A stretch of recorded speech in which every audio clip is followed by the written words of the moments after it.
El tema de esta noche es muy delicado y estoy nervioso casi al abordarlo, pero vamos a tener que avanzar y se va a poner peor antes de mejorar, así que mejor avancemos y hablamos de algunos de los asuntos que el Apocalipsis nos muestra.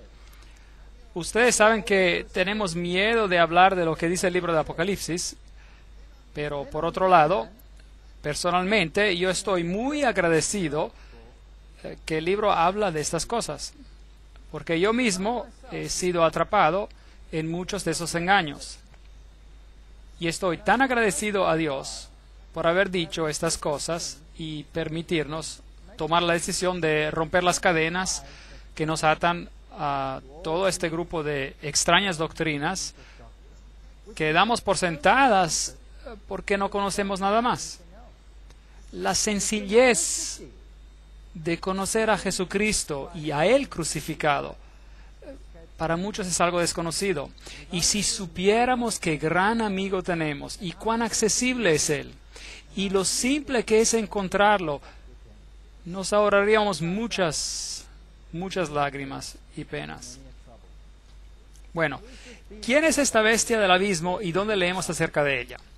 Bueno, ayer terminamos con el capítulo 9. Lógicamente nos tocaría estudiar el capítulo 10. Pero lo vamos a dejar para atrás porque hay dos lados en este asunto. Lo vamos a examinar después, el capítulo 10. En este asunto uno es el crecimiento de la apostasía y empezamos eso en la conferencia precedente y mostramos cómo la oscuridad espiritual creció en la tierra y cómo una estrella cayó del cielo y empezó a salir humo del abismo. Esto significa que las enseñanzas satánicas empezaron a esparcirse y a tomar el control sobre la tierra. Esta noche vamos a ir un poco más lejos y vamos a ver cuál es la culminación de estas cosas que salen del abismo. Y se va a convertir en una bestia que sale del abismo. ¿Y ahora qué es una bestia? Nuevamente tenemos que preguntarle a la Biblia. Y en Daniel, el capítulo 7, una bestia está claramente definida como un rey o un reino. Es un reino. Aquí hay una entidad política que se manifiesta. En otras palabras, las falsas doctrinas se han expandido tanto que se han infiltrado en un sistema político y se han convertido en una doctrina mundial. Eso da miedo. Una doctrina mundial hecha ley. En su totalidad, no la hemos visto cuando apareció, pero ella se transformará en un fenómeno mundial. Y esa es la parte que me atemoriza. Y la pregunta es, ¿quién está detrás de todo esto? Y esa es la pregunta que queremos responder esta noche. Apocalipsis capítulo 11. Estamos saltando al capítulo 10 porque es el complemento de este tema y vamos a verlo después. Entonces me fue dada una caña semejante a una vara de medir y se me dijo, levántate y mide el templo de Dios. Cuando medimos algo, queremos ver si realmente está a la altura, ¿no es cierto? La Biblia dice que somos el templo de Dios viviente. Entonces, ¿estamos a la altura? Mide el templo de Dios y el altar y a los que adoran en él. Entonces, igual a que teníamos un número, ahora tenemos una medida. Pero el patio que está fuera del templo, déjalo aparte y no lo midas, porque ha sido entregado a los gentiles y ellos hollarán la ciudad santa. Ellos van a pisotear la verdad de Dios y la salvación de Cristo que está ejemplificada en el santuario. Todo en el santuario es un símbolo de Cristo. La puerta, la vía de acceso por donde entraban, representa a Cristo, la puerta. El altar de los sacrificios representa a la cruz. El cordero que fue degollado representaba al Cordero de Dios que quita el pecado del mundo. La fuente de metal o de bronce para lavar es Cristo que nos lava de nuestros pecados. Debemos nacer de agua y espíritu. Si entran en el primer cuarto del templo, Jesús es la luz del mundo, Jesús es el pan de la presencia, Jesús es el pan del cielo, Él es el incienso que nos hace aceptables por sus méritos ante Dios. Si entramos en el segundo cuarto, Él es el abogado. Él nos protege de la condenación de la ley por medio de su gracia. Es el que dio la ley. Increíble. Todo está allí en el santuario. Es un hermoso mensaje. Así, aquí está la historia de la salvación en Cristo, que será pisoteada abajo, hollada por ciertas fuerzas gentiles. Y esto será hecho por 42 meses. Eso es nuevamente un tiempo profético. Y sería interesante saber qué implica. Y por supuesto es una cita del capítulo 7 de Daniel, donde todos los atributos del anticristo se dan, incluyendo el hecho de que él reinaría por este periodo de tiempo. Y ordenaré a mis 2 testigos que profeticen, es decir, predicar, por 1260 días vestidos de cilicio. Esto es lo que llamamos en hebreo un paralelismo. Se dice algo en una manera y se lo repite de otra. Primero leímos 42 meses, que después son seguidos por 1260 días. Y en términos proféticos son el mismo periodo de tiempo. 42 meses proféticos, un mes profético tiene 30 días. 42 multiplicado por 30 es igual a 1260 días. 1260 días, un día por un año, 1260 años. Vamos a volver a eso después.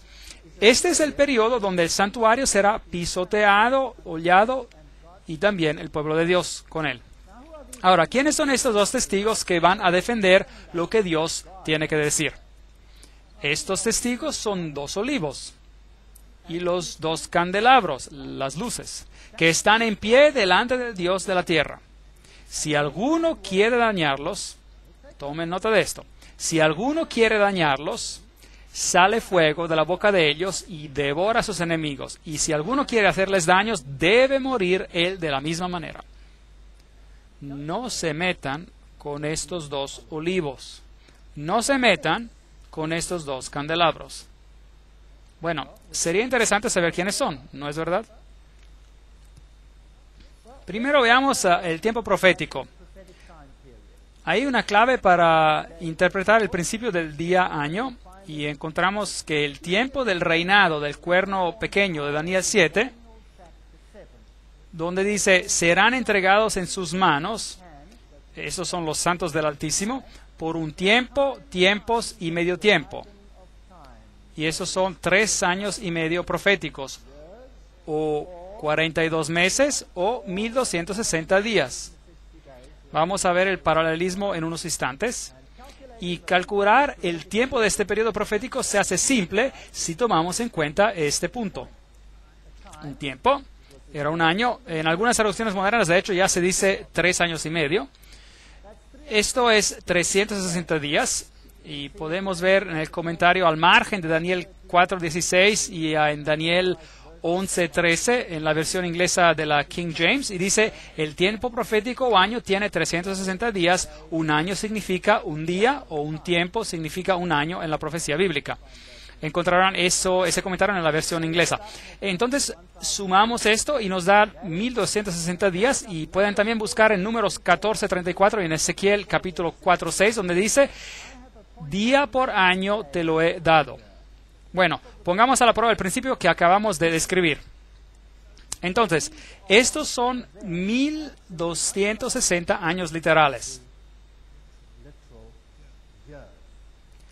Ahora, aquí hay otras áreas en la Biblia donde ustedes van a encontrar esos textos. Daniel usa la terminología en el capítulo 12, versículo 7, un tiempo, tiempos y medio tiempo.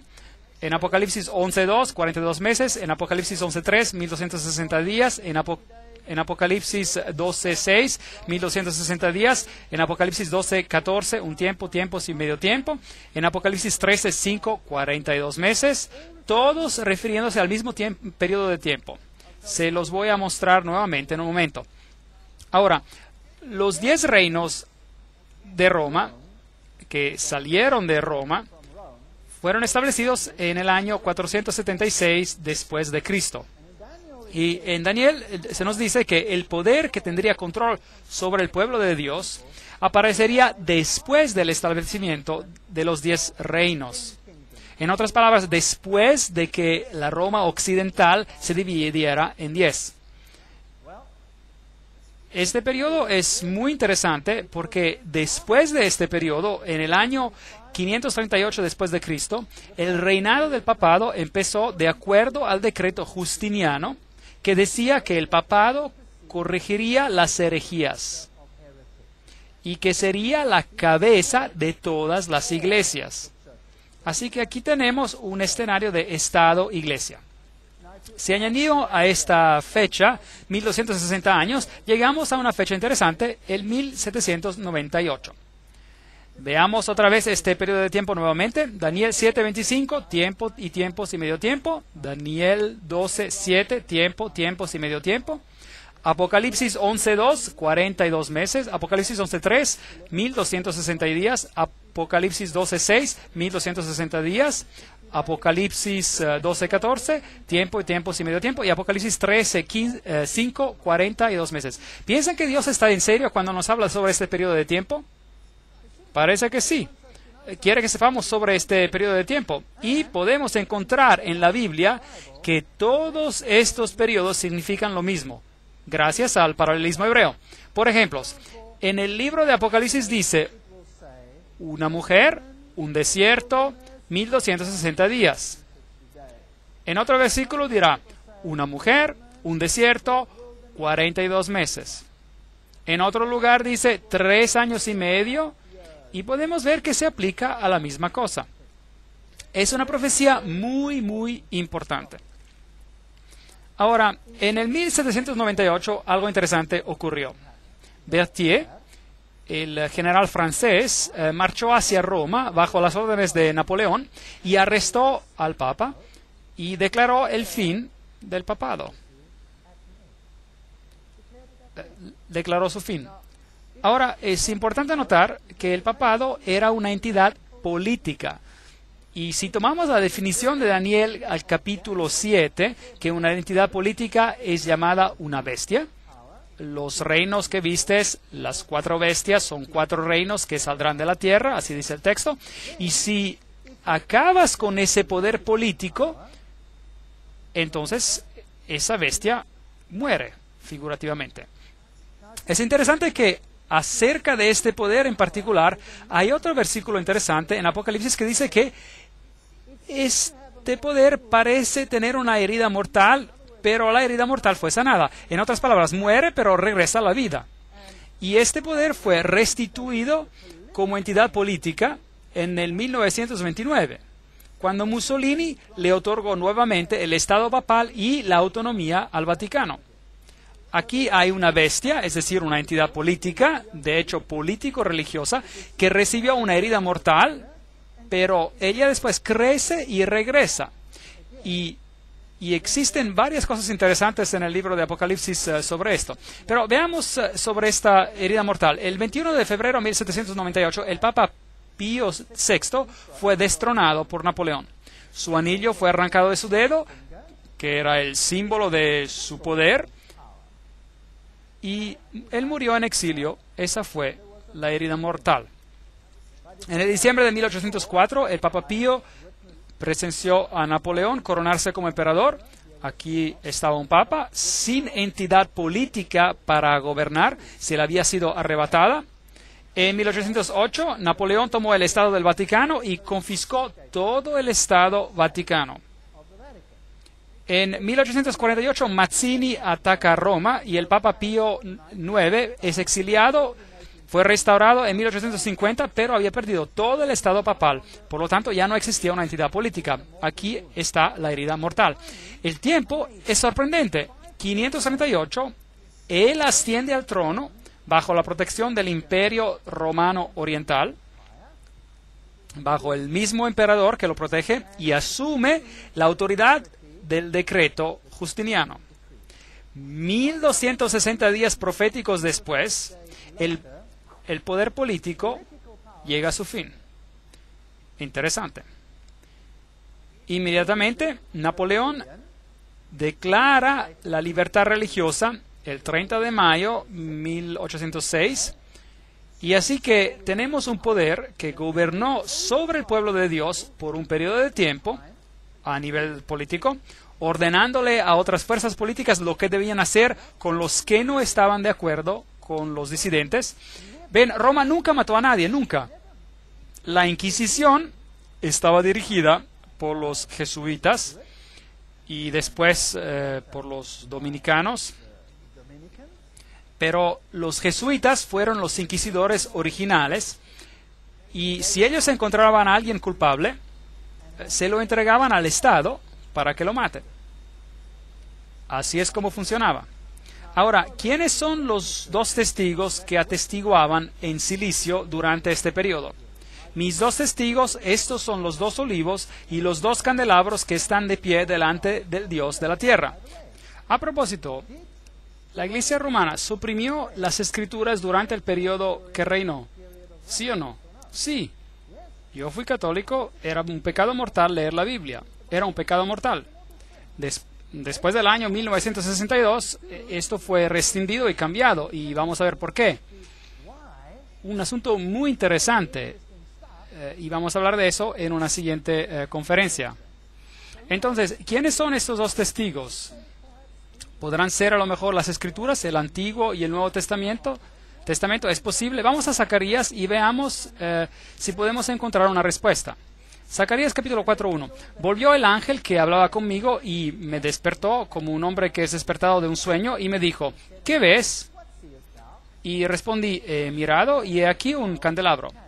Aquí tenemos un candelabro, todo de oro, con un depósito encima, y sus 7 lámparas encima del candelabro y 7 tubos para las lámparas que están encima de él. Y junto a él 2 olivos. Aquí tenemos los mismos símbolos. Entonces Apocalipsis utiliza el simbolismo de Zacarías. Y recuerden que estamos hablando del poder que gobernó por los 1260 años como entidad política, teniendo poder político sobre cualquiera que disintiera, por ejemplo, que se mostrara como un hereje. Y veremos que en Zacarías, para ver si encontramos otras imágenes que sean de nuestro interés.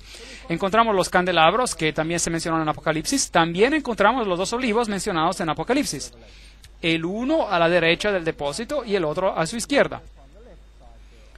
Versículo 4.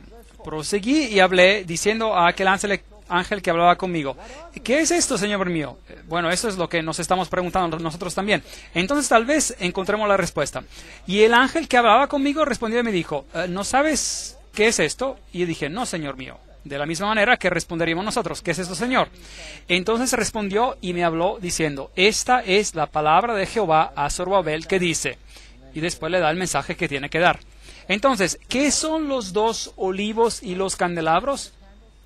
La palabra de Dios. La palabra de Dios. La palabra de Dios estaba profesando en silicio, en otras palabras, oprimida por 1260 días. ¿Saben? Cuando la Reforma empezó a imprimir la Biblia, empezaron usando la imprenta de Gutenberg y entraron allí los enemigos y la destruyeron y quemaron todas las Biblias que habían sido impresas y intentaron destruir la Biblia por todos los medios a su disposición, sin mucho éxito. Años después escribieron su versión de la Biblia, que es conocida como la Biblia jesuítica, y que también veremos después. Versículo 11. Hablé más y le dije, ¿qué significan esos dos olivos a la derecha del candelabro y a su izquierda? Hablé aún de nuevo y le dije, ¿qué significan las dos ramas de olivo que por medio de los dos tubos de oro vierten de sí aceite con oro? Y me respondió diciendo, ¿no sabes qué es esto? Y dije, no, Señor mío. Y él dijo, estos son los dos ungidos, ungidos con el poder de Dios. En otras palabras, por medio del Espíritu Santo, este mensaje de Dios tenía que ser predicado por todo el mundo, a pesar de ser oprimido. Los ungidos que están delante del Señor de toda la tierra. De nuevo, alcé mis ojos y miré, y ahora, ¿qué va a haber? Va a ver de qué se trata todo esto. Y he aquí un rollo que volaba. ¿Qué significaba el rollo que volaba? Es un rollo, es la palabra de Dios que está en ese rollo. Y entonces ve la palabra de Dios volando en el aire. ¿Qué significa esto como símbolo? Llevar el mensaje al mundo. Así que de esto es de lo que se trata. Es sobre la palabra de Dios. Y me dijo, ¿qué ves? Y respondí, veo un rollo que vuela. Y la longitud es de, y da la medida en codos. Y entonces me dijo, esta es la maldición que sale sobre la faz de toda la tierra, porque aquel que hurta será destruido. Esas son las advertencias de Dios. Como está de un lado del rollo, y todo aquel que jura falsamente será destruida. Yo la he hecho salir, dice Jehová de los ejércitos, y vendrá a la casa del ladrón, y a la casa del que jura falsamente en mi nombre, y permanecerá en medio de su casa, y la consumirá con sus maderas y sus piedras. Bien, la palabra de Dios dará el veredicto, aunque sea oprimida. ¿No es cierto? Básicamente es lo que dice el texto. Continuemos leyendo, porque Zacarías se vuelve interesante. Y salió aquel ángel que hablaba conmigo. Recuerden, en Apocalipsis 11 cita a Zacarías de estos mismos versículos.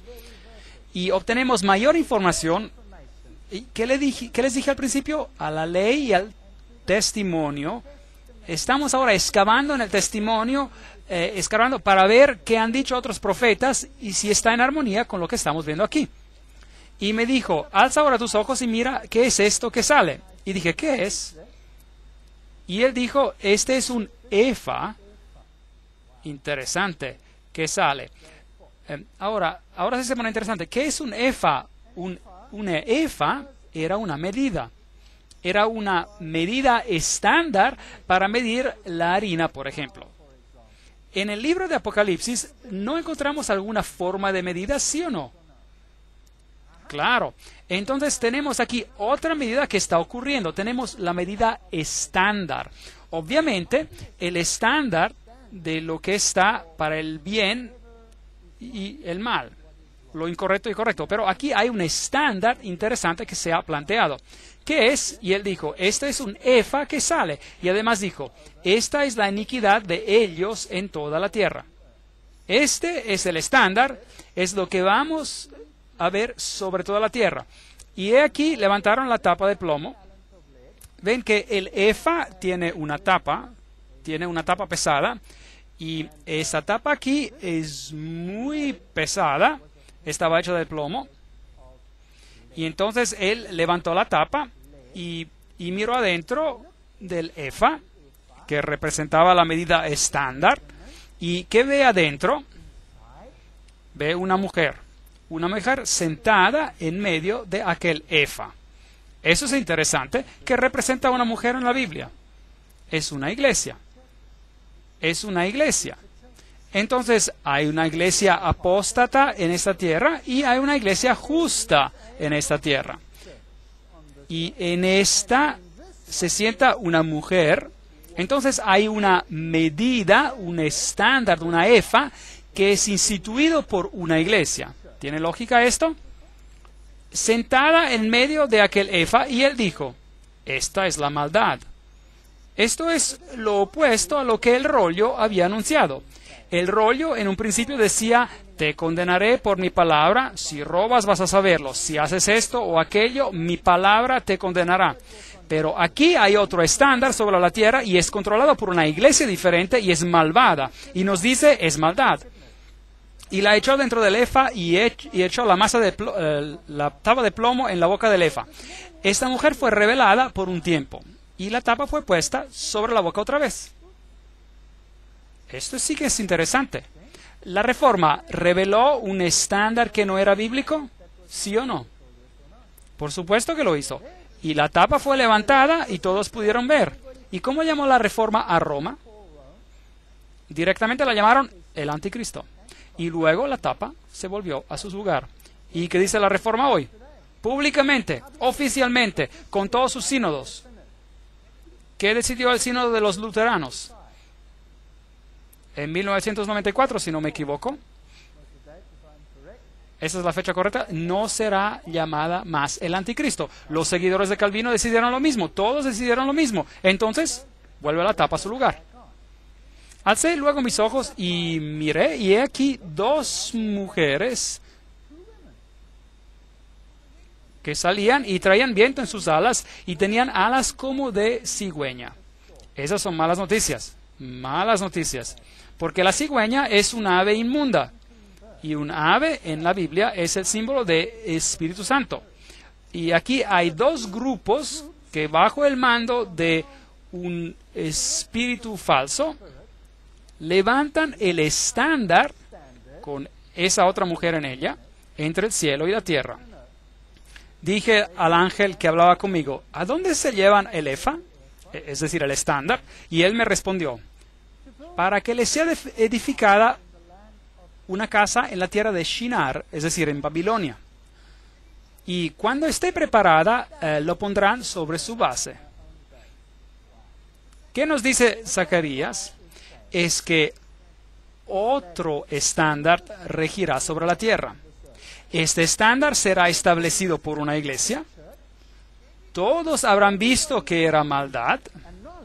Habrán tenido un conocimiento, que se reveló ese conocimiento, pero esa maldad será encubierta otra vez. Y dos grupos eclesiásticos poderosos, la Biblia los llama los poderes del dragón y de los falsos profetas, vendrán y levantará este estándar y dirán, aquí está. Y el imperio babilónico habrá renacido, en sentido espiritual, sobre la tierra otra vez, con un estándar que reemplazará el estándar de Dios. ¿Tiene sentido? Da miedo. ¿Va a suceder? Bueno, veamos lo que nos sigue diciendo Apocalipsis sobre este asunto. La palabra de Dios, hemos examinado el texto en la Biblia de donde el Apocalipsis basa esta imagen y nos dice lo que está pasando. La palabra de Dios, Apocalipsis 11:6. Estos tienen poder para cerrar el cielo a fin de que no llueva. ¿Tiene la palabra de Dios poder para hacer esto? Por supuesto. ¿No lo hizo Elías? Elías oró bajo la orden de Dios y dijo que no llovería por 3 años y medio. Y no llovió por 3 años y medio.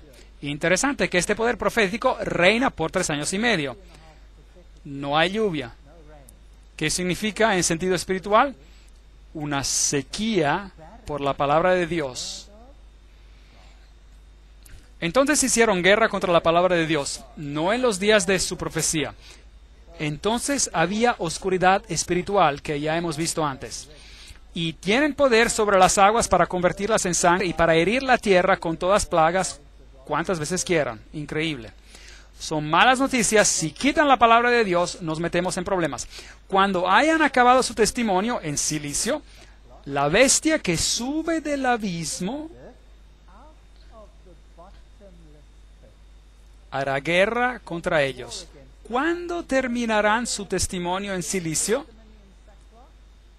Después de los 1260 días. Si esta profecía es correcta, nos lleva al año 1798.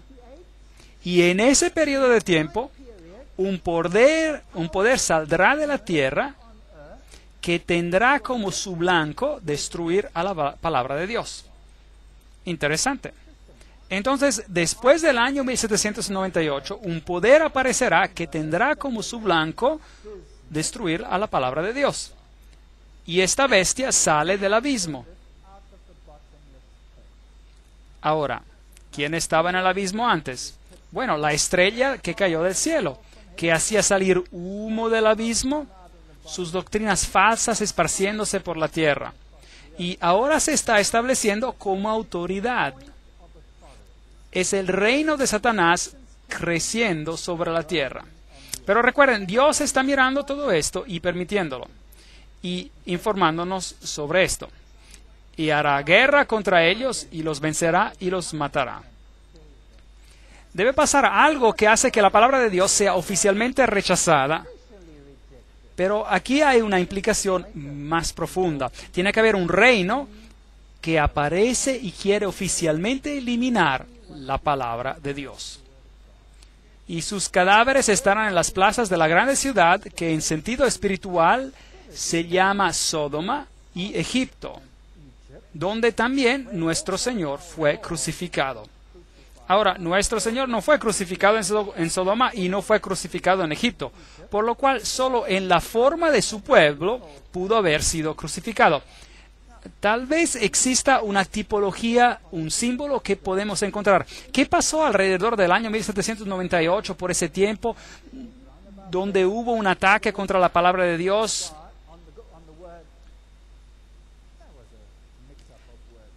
Donde hubo un ataque contra la palabra de Dios, en el lugar donde el pueblo de Dios había sido sacrificado, matado, asesinado por su fe, por así decir. Así que Cristo crucificado otra vez en la forma de su pueblo. ¿Existe algún país que hizo esto? Existe. Un país muy interesante. Y ese país fue Francia. Y ellos hicieron exactamente esto. Representaron a este proceso en miniatura. En el libro del Gran Conflicto hay un bello párrafo acerca de esto. Lo vamos a leer. La gran ciudad en cuyas calles son asesinados los testigos y donde yacen sus cuerpos muertos se llama simbólicamente Egipto. De todas las naciones mencionadas en la historia de la Biblia, fue Egipto la que con más osadía negó la existencia del Dios vivo y se opuso a sus mandamientos. Ningún monarca resistió con tanto descaro a la autoridad del cielo como el rey de Egipto. Cuando se presentó Moisés ante él para comunicarle el mensaje del Señor, el faraón contestó con arrogancia: ¿Quién es Jehová para que yo oiga su voz y deje ir a Israel? Yo no conozco a Jehová, ni tampoco dejaré ir a Israel. Esta es rebelión abierta contra la palabra de Dios.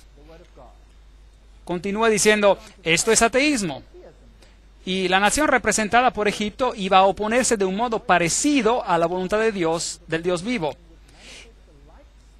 y a dar pruebas del mismo espíritu de incredulidad y desconfianza. La gran ciudad es también comparada simbólicamente con Sodoma. La corrupción de Sodoma al quebrantar la ley de Dios fue puesta de manifiesto, especialmente en la vida disoluta. En otras palabras, ustedes saben, depravación sexual. Y este pecado iba a ser también rasgo característico de la nación que cumpliría lo que estaba predicho en este pasaje. Yo estoy de acuerdo. Es fascinante. En donde también el Señor de ellos fue crucificado. En Francia se cumplió también este rasgo de la profecía. También estoy de acuerdo con esto. En ningún otro país se había desarrollado tanto el espíritu de enemistad contra Cristo. En ninguno había hallado la verdad tan acerba y cruel oposición. En la persecución con que Francia afligió a los que profesaban el Evangelio, crucificó también a Cristo en la persona de sus discípulos. Estoy de acuerdo con esto. Y me gustaría decirle aún más, y decir que Francia es solamente el comienzo, el grano que inicia el levantamiento del reino de Lucífero. Y voy a probar este asunto mientras avancemos con la ayuda de muchas citas. Y veremos lo que se estableció allí va a gobernar todo el mundo hoy en día. Nos afecta a ti y a mí directamente. No es solo historia. Es historia y la aplicación de ella misma ahora. Este es un sombrero jacobino que fue usado por los revolucionarios franceses. Usaron el sombrero jacobino.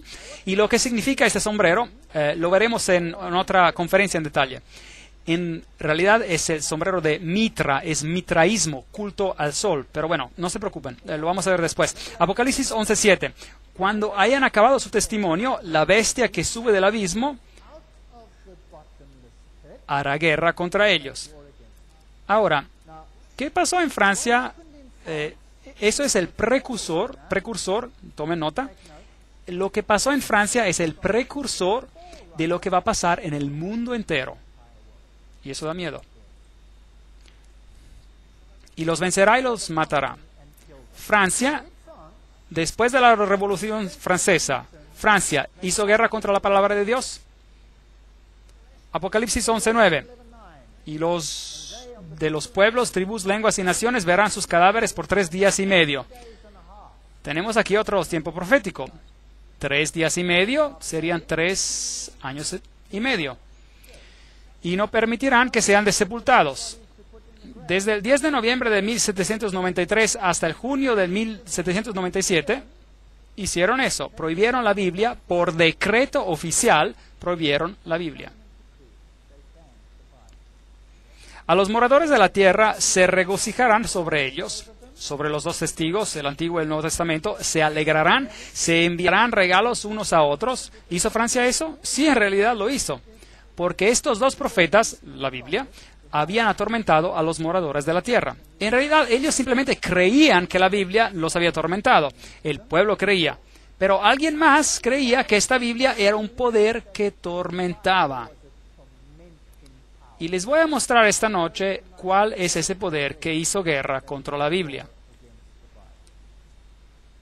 Pero después de 3 días y medio, entró en ellos el espíritu de vida enviado por Dios y se levantaron sobre sus pies y cayó gran temor sobre los que vieron. ¿Destruyeron a la Biblia? No. Después de este evento, que fue solo el comienzo de esta gran guerra contra la palabra de Dios, un poder entró en la palabra de Dios y las Biblias se distribuyeron por todo el mundo. Las grandes sociedades bíblicas empezaron después de este día y la Biblia fue puesta en cada mano que la quisiera por todo el mundo. Esto enfureció a la bestia del abismo tanto que cambió sus tácticas de guerra. Y vamos a ver esto en 2 conferencias que siguen llamadas las batallas de las Biblias y cambiando la palabra. No se pierdan esas conferencias, son poderosas y las vamos a tener dentro de poco. Si están enojados conmigo esta noche, vuelvan de todas maneras. Aun si están enojados, está bien, pero pueden enojarse conmigo, pero vengan de todas maneras. Entonces, la palabra de Dios se levantó y se predicó con mucha fuerza, pero la guerra no había terminado, recién había comenzado. Y oyeron una gran voz del cielo que les decía, subid acá, y subieron al cielo en una nube y sus enemigos los vieron.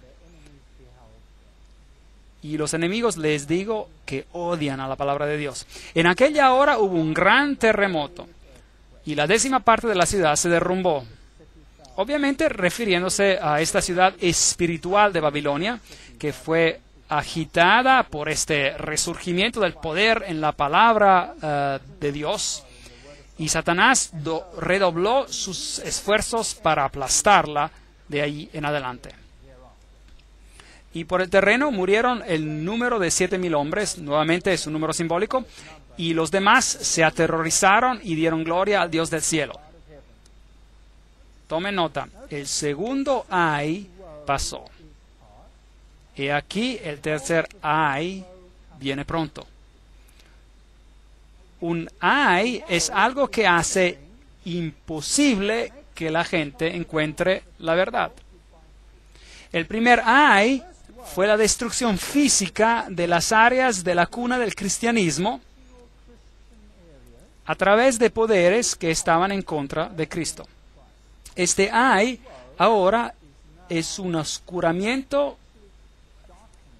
espiritual de todo el conocimiento relacionado con Dios por el poder que hace guerra contra su palabra. ¿Qué pasó en la Revolución Francesa? Veamos cómo cumplió estas profecías. Este fue el ataque a la Bastilla y, por supuesto, en este mismo evento, toda la estructura política mundial cambió. Antes gobernaban los monarcas, ahora hay democracias. Y las democracias van a gobernar por todo sitio. Y esto suena bien. Y vamos a ver qué hay detrás de todos estos asuntos más tarde. Luis XVI literalmente perdió su cabeza. Y su cabeza se sostuvo frente a una multitud enardecida mientras iba a la guillotina. ¿Y le tuvieron misericordia a su esposa María Antonieta? No. Su cabeza fue puesta en un palo y mostrada a la multitud que gritaba animada. Luego tomaron una prostituta, disculpen el cuadro, pero es lo que realmente hicieron, con los pechos descubiertos, y la llamaron Libertad. La hicieron una diosa, liderando a la libertad. Seguimos leyendo lo que pasó en el libro El Gran Conflicto, que nos lo cuenta de manera bien hermosa. Al ser presentada la diosa ante la convención, la tomó el orador de la mano y dirigiéndose a toda la asamblea dijo: «Mortales, cesad de temblar ante los truenos impotentes de un dios que vuestros temores crearon». Increíble, esta es una asamblea pública. «No reconozcáis de hoy en adelante otra divinidad que la razón». ¿Se imaginan esto? Yo os presento su imagen más noble y pura, y si habéis de tener ídolos, ofreced sacrificios solamente a los que sean como éste. Caiga ante el augusto senado de la libertad el velo de la razón. Aquí había un poder que había quitado la palabra de Dios y la había reemplazada con la razón, la diosa de la razón. Pero afortunadamente Jesús nos dijo ante tiempo que ocurriría. Y eso significa que esta diosa de la razón, toma el sitio de Jesucristo, pero solo en apariencia. La diosa, después de haber sido abrazada por el presidente, tomó asiento en una magnífica carroza que condujeron por entre el inmenso gentío hasta la catedral de Notre Dame.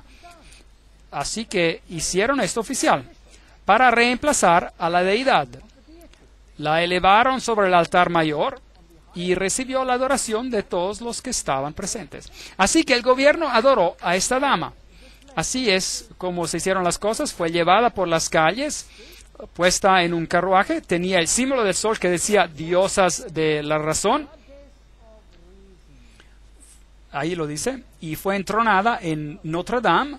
Y lo que ellos creían era el símbolo del cristianismo fue quitado por la legislatura.